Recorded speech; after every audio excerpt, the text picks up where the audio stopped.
Hello everyone, welcome to today's webinar, Scaling Redis Workloads with Amazon ElastiCache.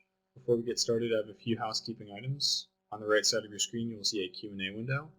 Please use this to submit your questions for our presenter or moderators at any time. We'll address them while they come in. At the conclusion of today's presentation, there will be several poll questions preceding Q&A. Please take a minute to provide us with your feedback when you see these poll questions appear on your screen. Today's session is being recorded, and in the next few days we will send you a follow-up email with links to the deck and the webinar recording. Again, welcome to today's webinar, Scaling Redis Workloads with Amazon ElastiCache. Our presenter today is Michael Labib. Michael, welcome. The floor is now yours.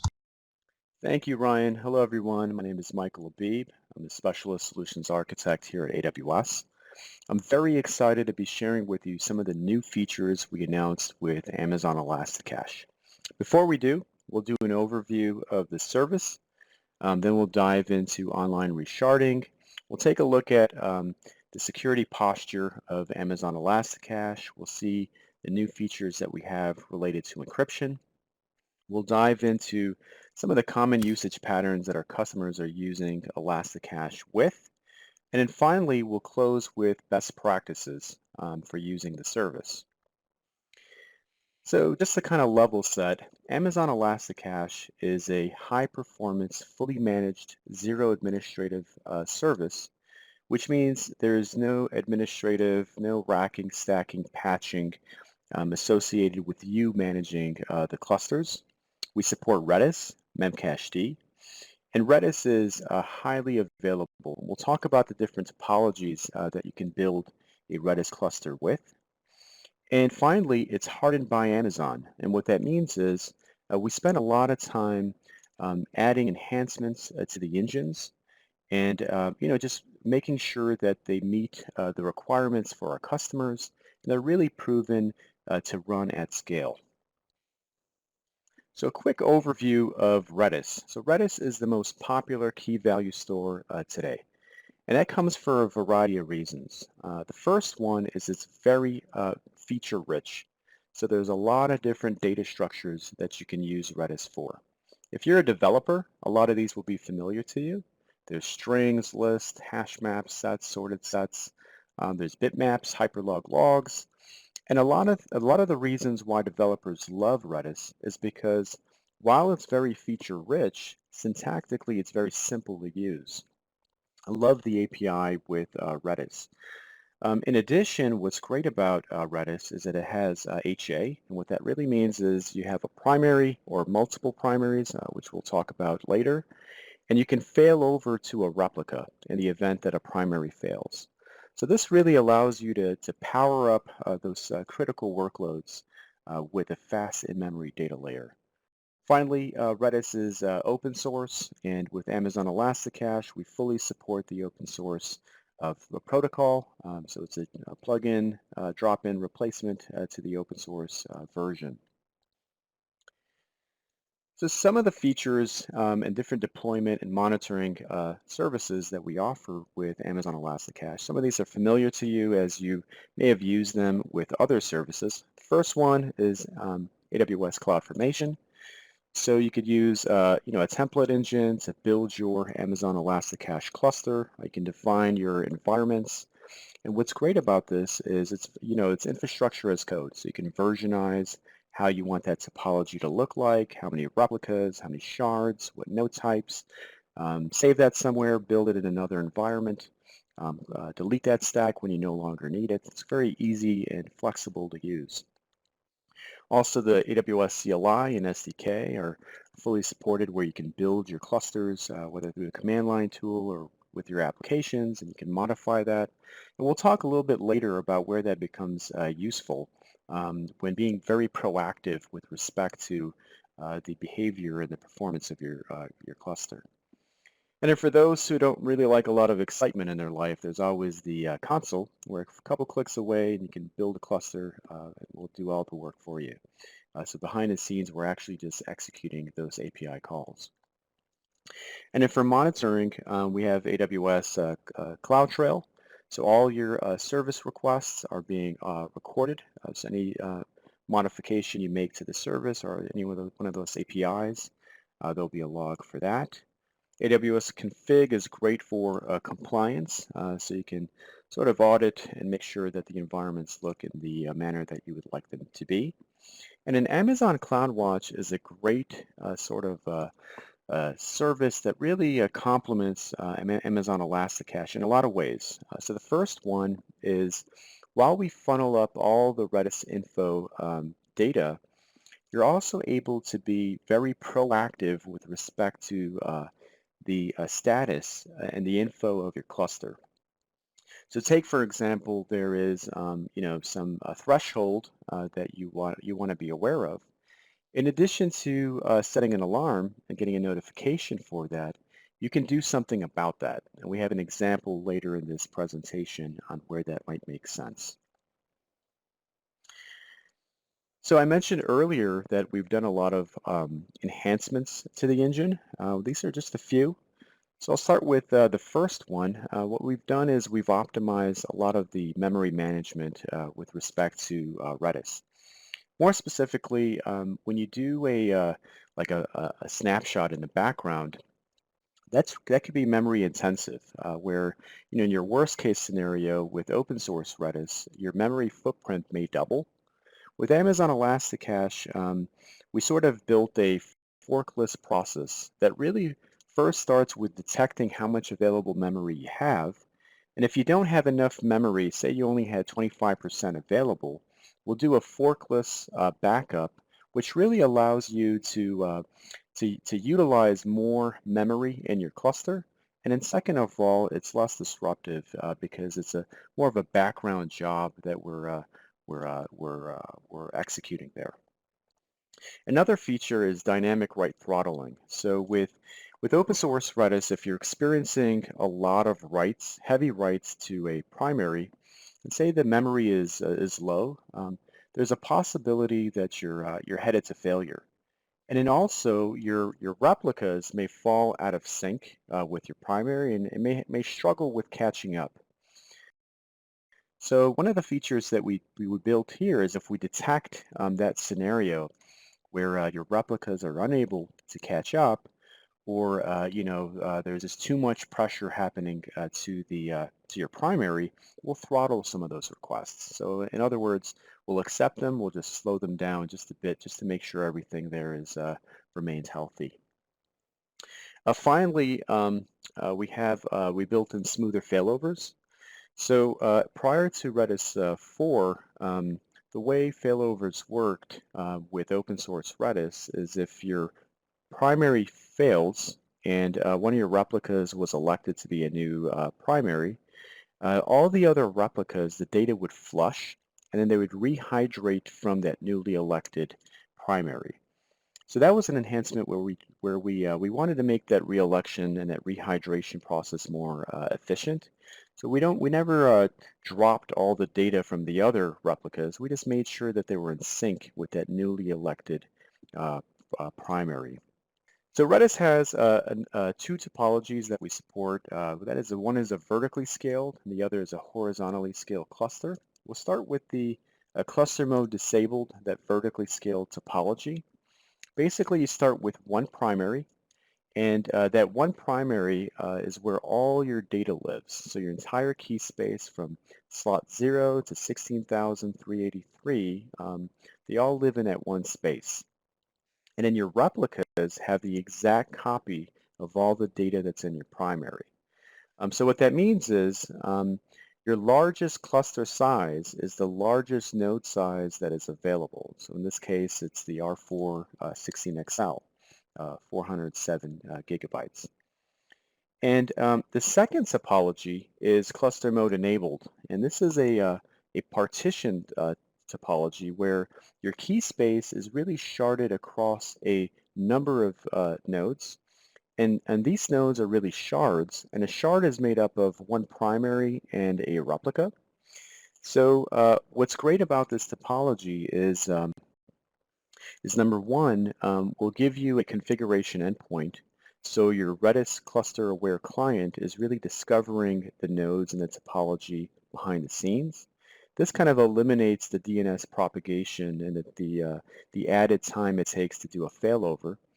And then the other great thing about this is that you're able to scale your workload, your data, much greater, right? So your storage size is 6+ terabytes. So a further look here at the differences between cluster mode enabled and disabled. I mentioned the failover times are much faster because it's non-DNS based with cluster mode enabled.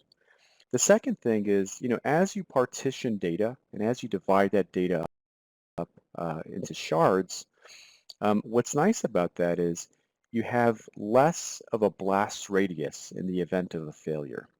So in other words, say you had 3 shards and one of your primaries failed, you're unable to write to just 33% of your data, 33.3% of your data. If you had 10 shards, only 10% of your writes were affected. Now your reads are always available as long as you have a replica as part of your topology. Now in the event of the same scenario with cluster mode disabled, if there was a failure, you're unable to write to all your data until a new primary has been elected. So that is one other big difference there with the two. In addition, because you have more nodes, more primaries, more replicas, the performance is much greater with cluster mode enabled. You obviously have more connections. We talked about storage. The one trade-off that there is between the two is that the cost may be higher with cluster mode enabled because of the more nodes. Now, when you do scale, you are choosing smaller node types, but the cost will be more. So let's take a closer look at cluster mode enabled. We're going to kind of just see, how cluster and sharding works, and then we'll dive into some of the newer features that we recently announced. So to kind of start from the basics here, Redis cluster, or Redis has 16,384 hash slots. And these hash slots essentially are distributed across the shards that you have as part of your cluster. By default, what we'll do is we'll use a equal distribution. So you'll end up with a slot range or hash slot range across each one of these shards. Now when you, with every key that lives within a shard, that key is essentially hashed using a circ16 keymod function. And that is what determines what slot that key is going to live in. All this logic that what I just described is baked into your Redis client. The only thing that your applications are aware of is just communicating through the client, using your Redis commands. The hashing is done within the client, and then the cluster has the associated hash slots, and then your client is made aware of those hash slots. So let's kind of visualize what I just described here. So in this scenario, we're seeing a 3-shard cluster example. Each shard here is has a different color, and we'll use the border, the gray border, to designate which ones are the primaries. So in this example, there's 2 replicas. This is a multi-AZ environment, and by default, we'll spread your primaries and your replicas evenly across your AZs. Now, as I mentioned earlier, each shard can have up to 5 replicas. In this example, there's 2. And again, a shard is made up of a primary and its associated replicas, and they share the same exact hash slot range. So in this case, primary 1 is from 0 to 5454. The same thing is true for the second shard, third shard, and you can have up to 15 of those. So to review how failovers work, let's kind of see we'll start with a basic example here. So imagine your primary failed. What we'll do is, we'll spend some time ensuring that that node actually failed. That takes about 15 seconds. And then we'll immediately do an election. And we'll elect your replica that has the least replication lag. Typically that's a millisecond. And all that is abstracted from you. There's nothing that you need to do in terms of tooling to make this happen. We'll do this for you, and then we'll repair the failed node. Now, a more complicated scenario here is when majority of primaries fail. And this is also a challenge in the open source Redis product. But with ElastiCache, we have some enhancements around this that has solved this scenario. So the reason why this is a challenge is typically you need majority of primaries to elect a suitable replica to be a new primary. So it's more or less a voting system. And if you lost that majority, you're unable to do an election. So with ElastiCache, we've built in some intelligence into our control plane that can make that election. We can detect and quantify which replicas make the best sense here to perform that election. And this scenario is fully recoverable, and there's nothing that you need to do with respect to this scenario. So one of the questions that typically comes up is, well, how do I resize a cluster? So, when you do this with cluster mode disabled, this is, a modify API call that will build a new cluster in the background and will sort of propagate the endpoint of your old cluster to your new.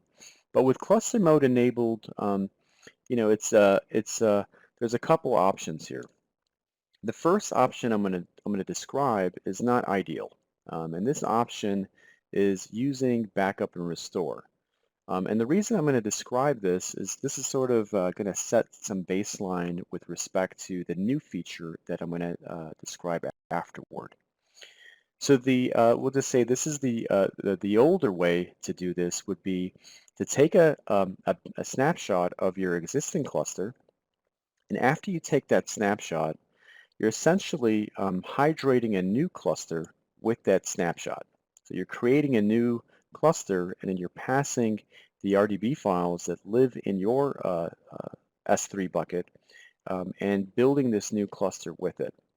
Now, what would happen here is because your new cluster, in this case, has 5 shards, again, each shard would have a hash slot range, and then when you pass in the snapshot of the previous size cluster, all of the keys that are, or all the keys associated to the slots that are appropriate for each one of these shards will be hydrated for you automatically. Now, the problem with this scenario is that, number one, the moment you take that snapshot, any new write that you had on the original cluster or the source cluster is not captured in the new cluster, right? So if you did this approach, now you'll have to have some additional plumbing to capture those additional writes and make sure that they're also captured in the new cluster. The second thing is you're going to experience some downtime, and the downtime is going to occur when you change your application to point to this new cluster. Once you do that, you'll be sized. So what is this new feature that's going to make this problem non-disruptive? And that's what we're going to describe here today. So we're really, really excited to announce zero downtime online resharding.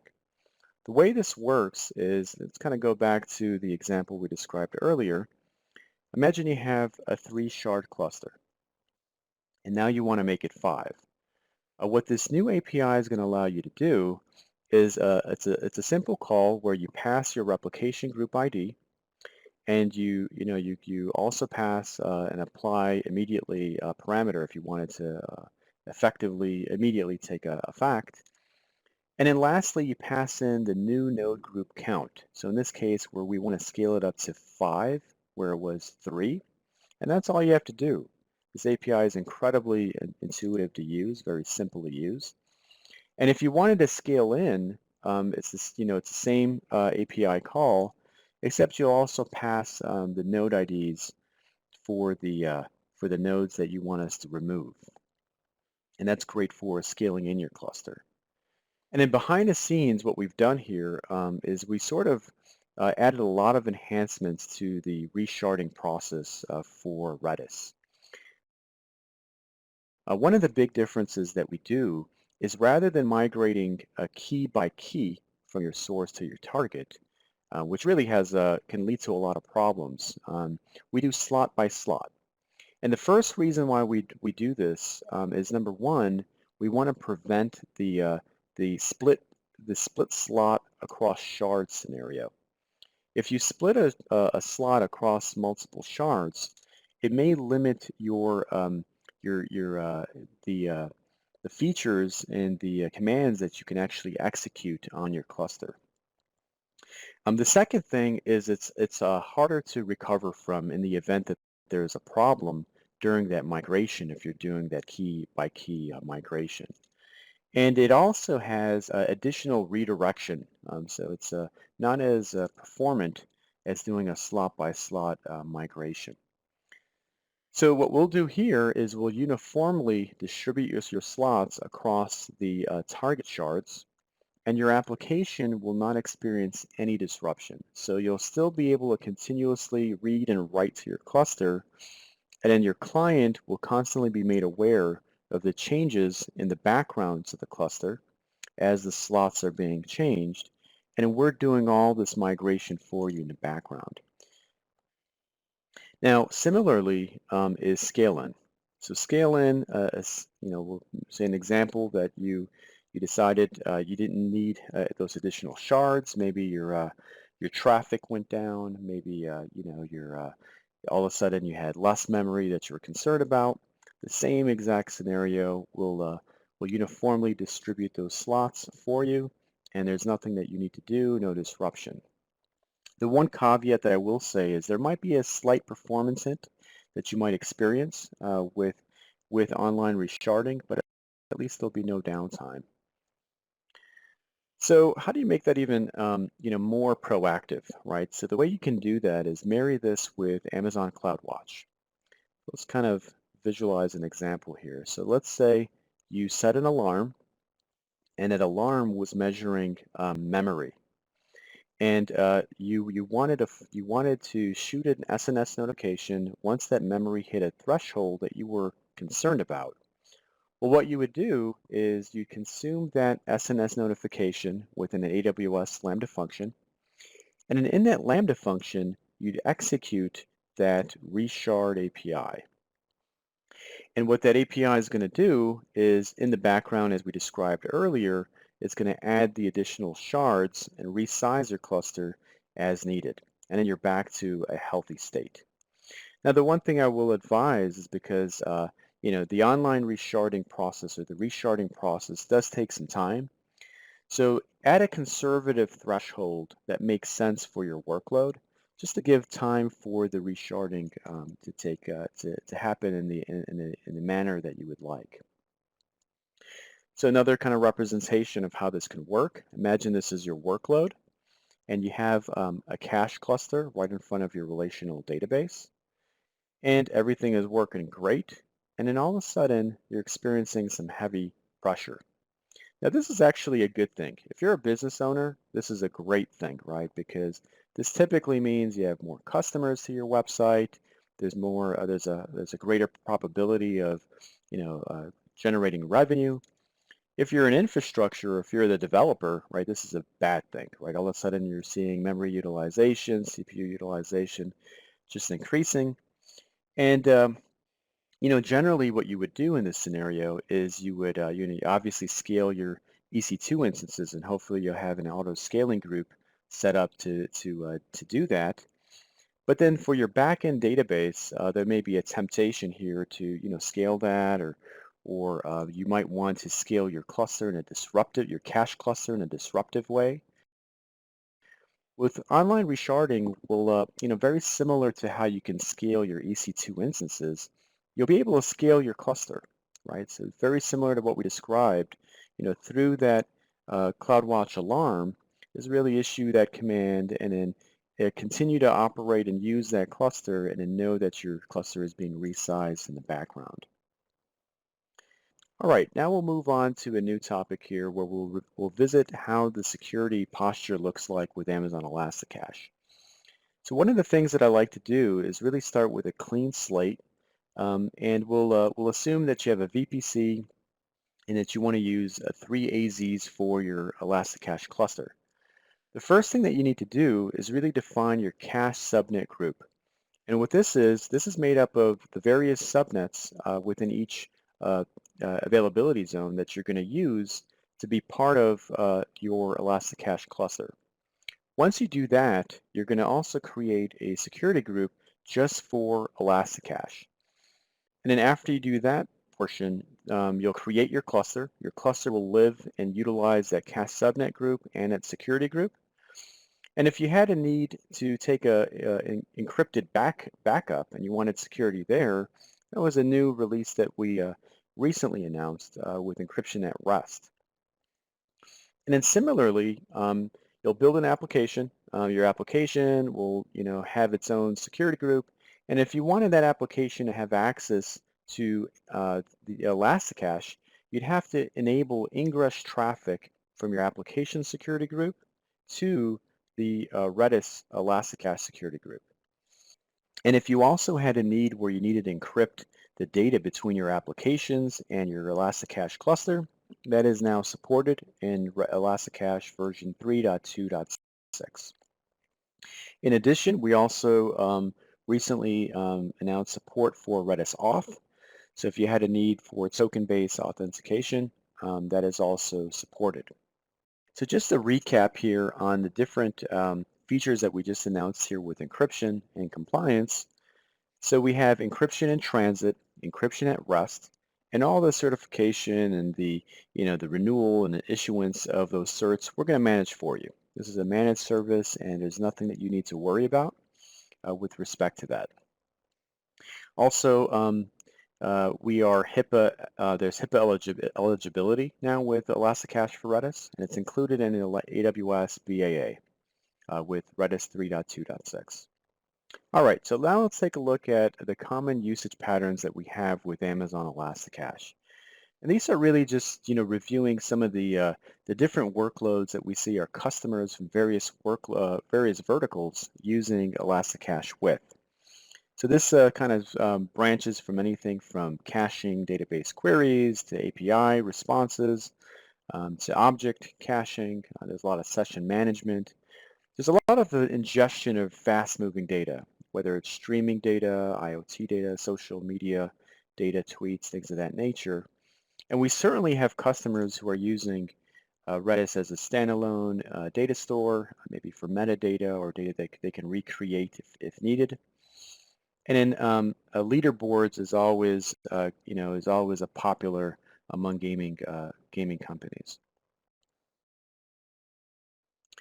Let's kind of visit caching here. We'll start with caching. So caching, is very straightforward, at first thought. But caching also has sort of an advanced aspect to it.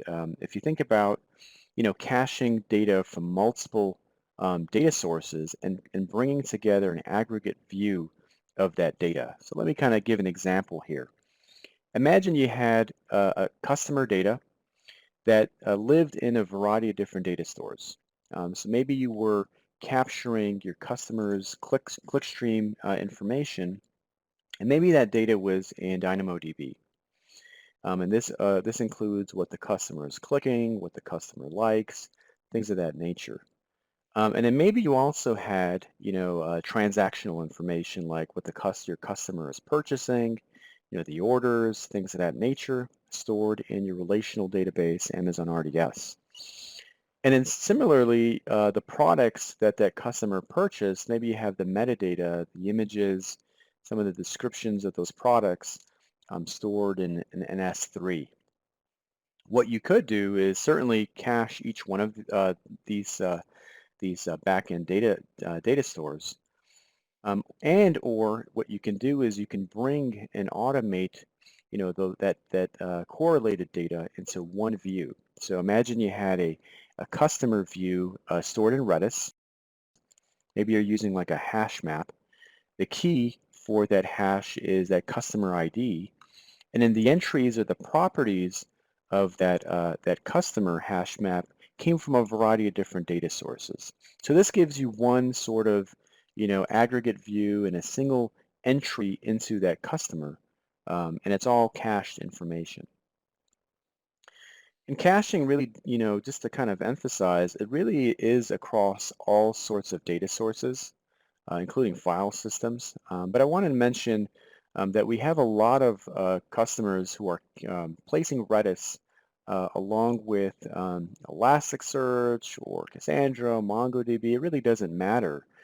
If you're comparing the the latency associated with retrieving data from in-memory versus a disk-based solution, in-memory is always going to be faster. So if you really want to boost up performance from your disk-based solution, Redis is a natural fit there. And the other added benefit is it really can reduce your overall cost because maybe your backend clusters don't need to be as large to manage the scale, because Redis also has incredibly high request rates and very low latency as well.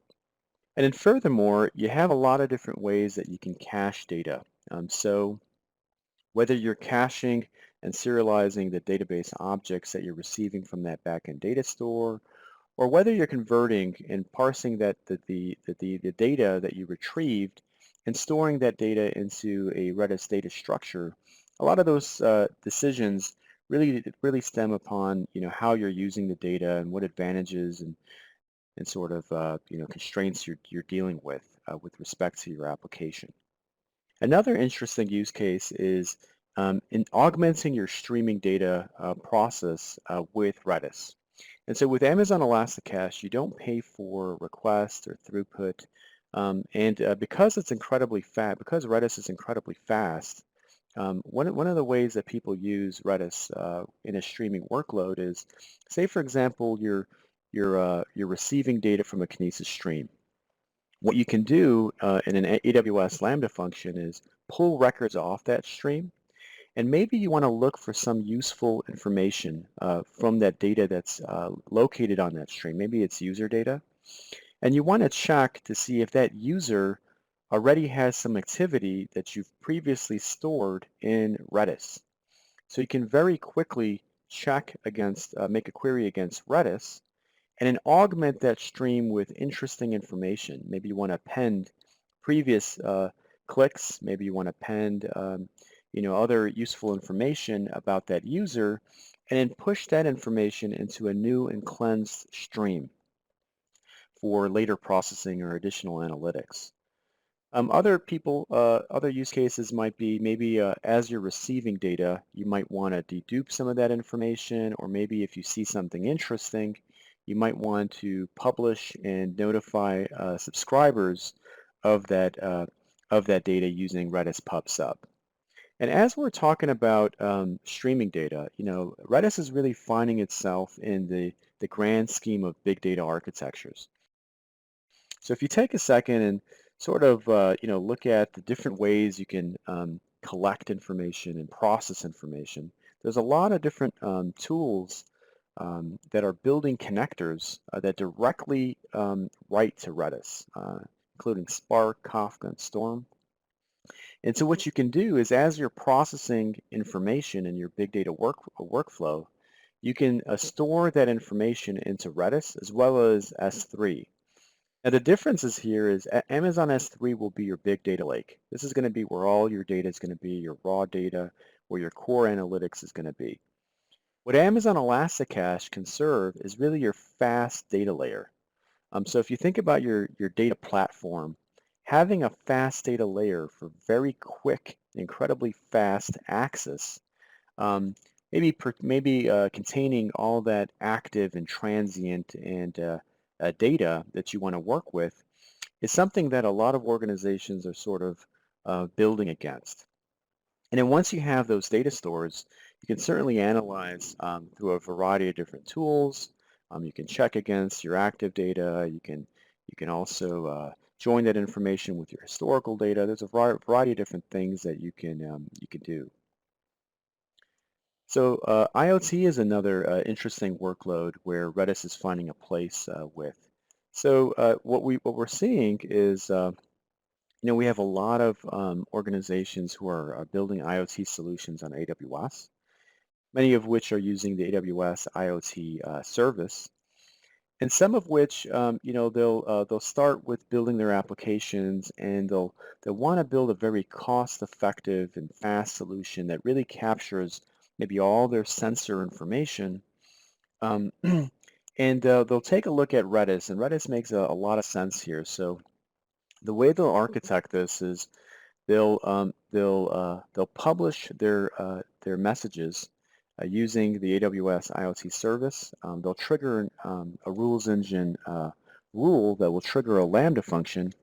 And then for all that time series data, so all those events, those sensor events that are coming in, they'll use Redis, and basically what they'll do is they may inject a record or a value into a sorted set, and that they'll use a sorted set to sort of manage that time series data. They'll use the score to symbolize the timestamp, and then they'll also store the properties of that sensor. Maybe the temperature and the various the device ID and all those sort of things that may come out of a sensor, and they'll store that maybe in a hash map, and then they'll wrap that into a Redis transaction.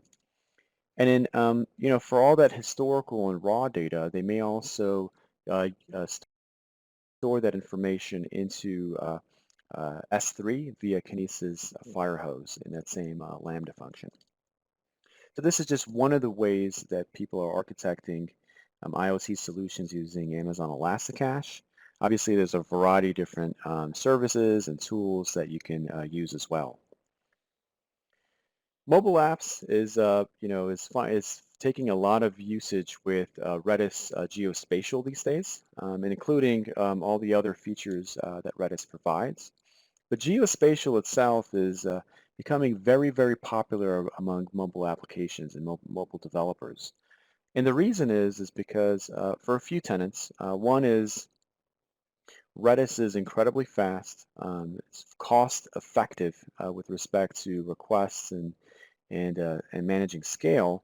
But because it supports geospatial, what you can very easily do is build, a recommendation, engine. So say, for example, you have a mobile application, and you're passing up longitude, latitude information about your users, and you want to be able to recommend restaurants or points of interest that are nearby that customer. What you'll do, and what we've seen some customers do, is they'll use Amazon API Gateway. They'll have an AWS Lambda integration function triggered for every one of those RESTful calls. And then that function will make a call out to Redis. It'll pass in the longitude, latitude for the user. And then Redis will sort of act as a points of interest data store. And what it'll do is, maybe just using a georadius, it'll provide a listing of points to recommend for the user, and it's as simple as that. And the only other process that you'll want to do is just make sure that you're updating Redis with those points of interest, and there's a lot of different tools that you can use. If DynamoDB is your primary database in this workload, what some customers do is they'll use, as they're updating data in DynamoDB, they'll use DynamoDB streams and an AWS Lambda function to really propagate those updates and then store those points into Redis. Ad tech is another popular use case used by some of our ElastiCache customers.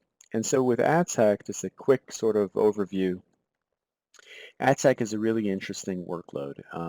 So the way it works, generally works, is you'll have some, ad placements. You'll have, whether it's a mobile application or a website, you'll have a place where you can place an ad.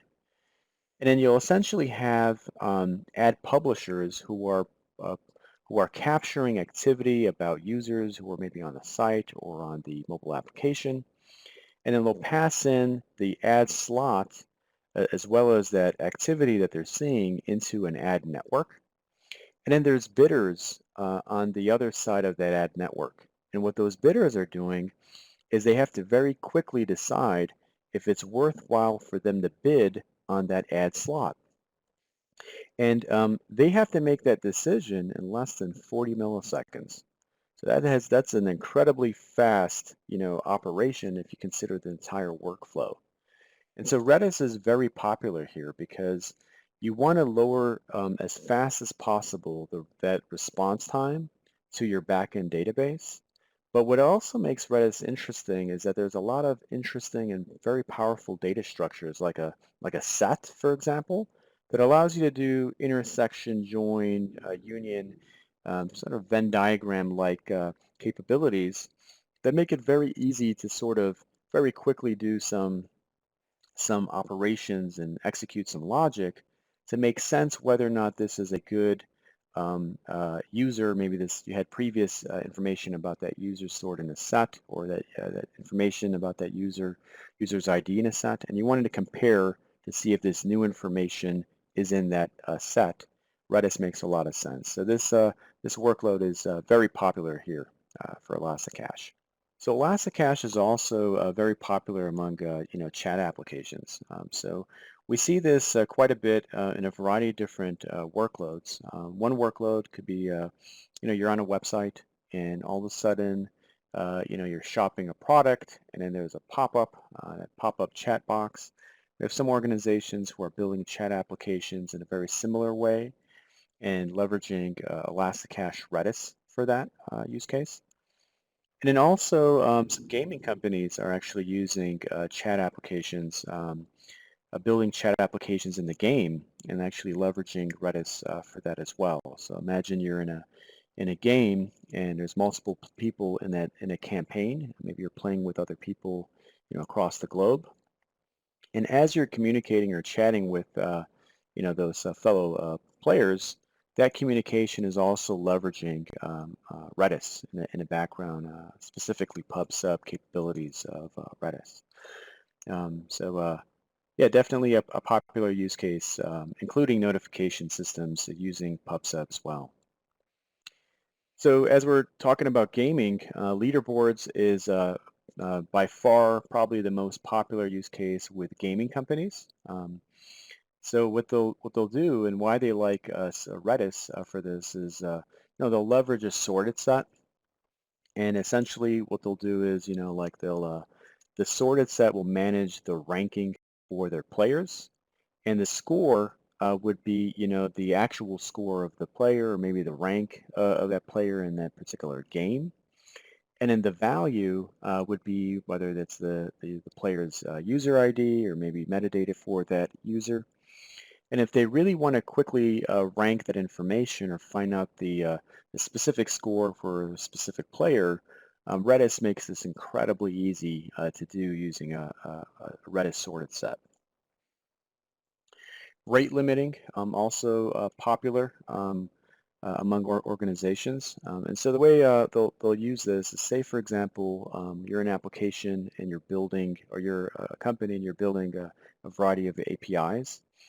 And maybe your APIs, you're charging for different, different packages. Maybe there's a silver, maybe a gold, and a platinum.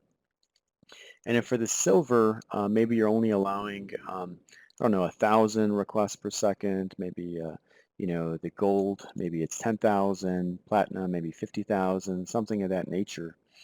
And then what they'll do is, in their API call, they'll leverage, Redis to check against, a counter, whether they're incrementing or decrementing. There's a lot of different ways you can actually code this.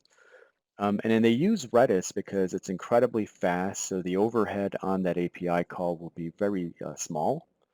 And it's very, it can very easily implement a counter using the integer representation in a string. So it just has a built-in counter capability.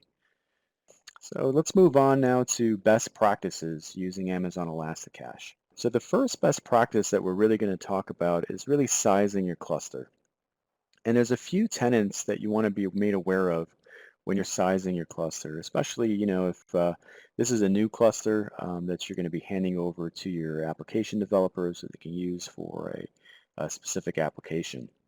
The first one is kind of obvious. It's storage. So you'll want to make sure that this cluster has enough nodes or has the right node type that can serve the amount of data that you want for the application. So the first thing you'll need to do is you'll need to find out how much data is needed, then add that 25% for reserved memory. And by default, we're going to reserve 25% memory just for Redis, just for those background operations that Redis is going to need. And then optionally, you can add a 10% buffer. So this could be some room for growth. It's a little buffer that some people like to do. And then the second thing you'll want to do is you want to make sure that there's some really good best practices with respect to using eviction policies and TTLs. So you'll want to know how that data is being used in that cluster, so you can associate the proper eviction policy that makes sense for that type of data. So like a caching use case might have a very different eviction policy than, say, a metadata store. TTLs are also incredibly important, so you'll want to advise your developers to understand what the frequency of change for the underlying data is, and then place a TTL that corresponds with that information. And TTL is also, as it's expiring data, it's sort of shifting the data around and keeping your data, the size of your data from preventing it from growing too large. And we talked about how you can scale up and scale out using Amazon ElastiCache and CloudWatch alarms. And then from a node perspective, if you're scaling for memory, the R family is a great family for memory optimized nodes. And so the R4, which we recently announced support for, is my favorite node type because in addition to being optimized for memory, it also has incredibly high network performance as well. So the next thing, the next tenet that you want to really consider is really performance of this cluster. So assume that your size is fine. You'll want to have some good tenants that can proactively react and figure out where you actually need the added work. So as you sort of benchmark this cluster, if you feel you need more read IOPS, you'll want to add more replicas to the cluster. If you feel you need more write IOPS, you'll need more shards. You're going to scale out your cluster. And if there's a lot of data being moved in and out of this cluster, you might want to take a look at some network optimized instances if you need additional network I/O. You'll also want to make sure people are using pipelining and really considering the big O time complexity associated with the data structures, because that might lead to a different design with respect to how you're using Redis data structures. And then finally, this cluster isolation is really another, kind of another aspect where you don't want to sort of mix different types of workloads when you're setting up your Redis topologies. So in other words, if you're using Redis for a queue, but you're also using Redis for maybe caching or session management, things of that nature, it would be better to have isolated clusters and have purposeful clusters than to just have one large cluster serving multiple use cases.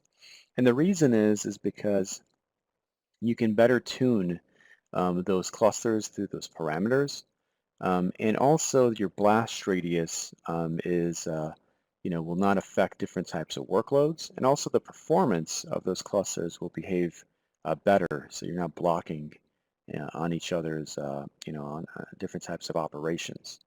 Now, as you sort of move from no isolation, from just this monolithic cluster that's serving many workloads to full isolation, where every type of workload has its own, the cost is going to go up. So you need to figure out what makes sense for your environment and what's the best way to sort of, be purposeful with respect to your clusters.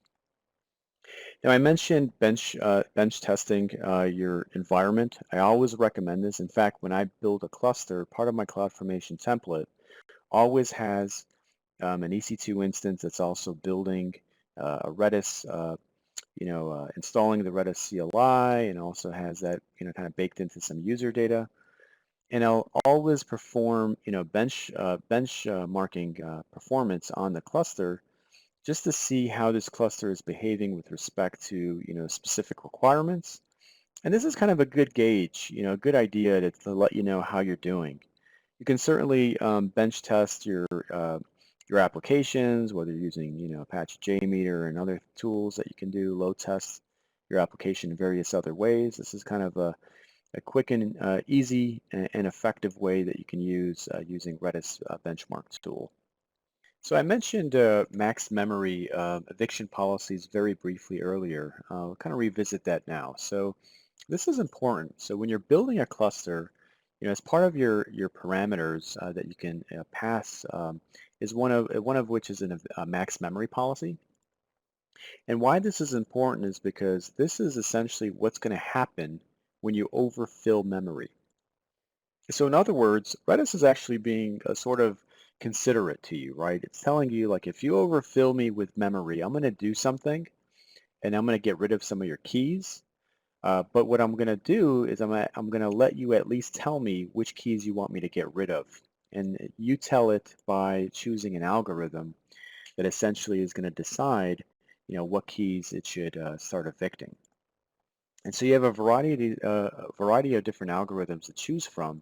And this is why understanding how your data is used makes a lot of sense, because some of these algorithms are just purely LRU, least recently used, and it'll check to see which key is least recently used and try to evict that key first. And other eviction policies may consider the fact that some of your data may not have a TTL associated to it. Maybe you also have metadata in this cluster, and maybe that metadata is configuration information and you don't ever want to evict it, but you also have some data that is like cache data that you don't mind evicting. And so this is where you have choices. And it's also critical that you choose the right one. So if we kind of shift into other things to be aware of, CloudWatch metrics, always take a look at CPU utilization. And if you ever feel like you're running low on CPU, you want to scale out, add more shards. The more shards you have, the more primaries you have that can actually handle some of that CPU utilization and do the crunching for you. If you're ever seeing swap, and especially if memory is high, that's a bad thing. This is an in-memory system, so you should never be in swap. If you see some swap, that's an indication that you need to scale up or out. Cache misses and cache hits, this is an indicator for you, right? So you'll see your cache hit count, your cache miss count, and you'll want to do some math to see what the percentage is in terms of that ratio, right? So you'll want to hopefully be at a 90% and plus for cache hits. And if you're seeing a low percentage there, then what's happening is you may have a perfectly sized cluster, but your app developers are not utilizing it properly with maybe the way they're using TTLs or hydrating the cluster with data is not as effective. So that would be an indicator that you want to fix that or kind of revisit that logic with them. Eviction, we talked about evictions. This is where you've overfilled Redis. So a good alarm here would be if your eviction is greater than 1. If it is, then you know something is happening. You might need to scale out. And then for connections, you always want to see stable connections. Obviously, set alarms for all these. And now that you have online resharding, issue a resharding command. Be very proactive with respect to how your cluster is behaving, and make sure that sort of build in those controls into the cluster.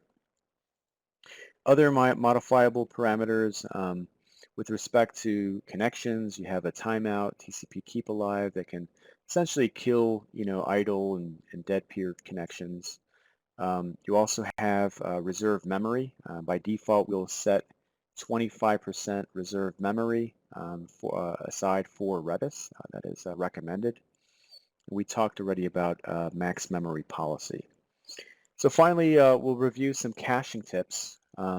First one is understand the frequency of change of the underlying data. This is incredibly important to do and is the best way to really take advantage of your cache and make sure that it's as fresh as possible. Set the appropriate TTLs to match that frequency. Choose the appropriate eviction policies to match the application requirements. Isolate by purpose. We talked about that. If you have a queue, if you have a standalone database, or if you're just using caching, try to segment those clusters, create different clusters for them. Use write-throughs as much as possible. So if you are, in the AWS environment, use Lambda functions as much as you can, trigger off of things, or build your own sort of pipeline that is constantly going to write to your cache and keep the data fresh so that it's as similar to your primary data store as possible. Performance test, size your cluster appropriately, monitor that cache hit miss ratio, and always kind of check on that. Have some kind of, I don't know, some weekly check, daily check, just to make sure that things are constantly going good and alarm on poor performance. Use the failover API. So I can't stress this one enough. So we provide you a failover API that allows you to kill primaries, with the election. And see how quickly that happens, make sure your applications are behaving correctly, and then make decisions based on that failover. So if you want more shards, increase the shards. If there needs to be some application changes to make sure you can withstand failure, that's the whole point of testing for failure. And that summarizes this webinar. Thank you very much. We look forward to answering your questions. Appreciate your time. And this is a link to the Amazon ElastiCache website, so please visit it for more information as well.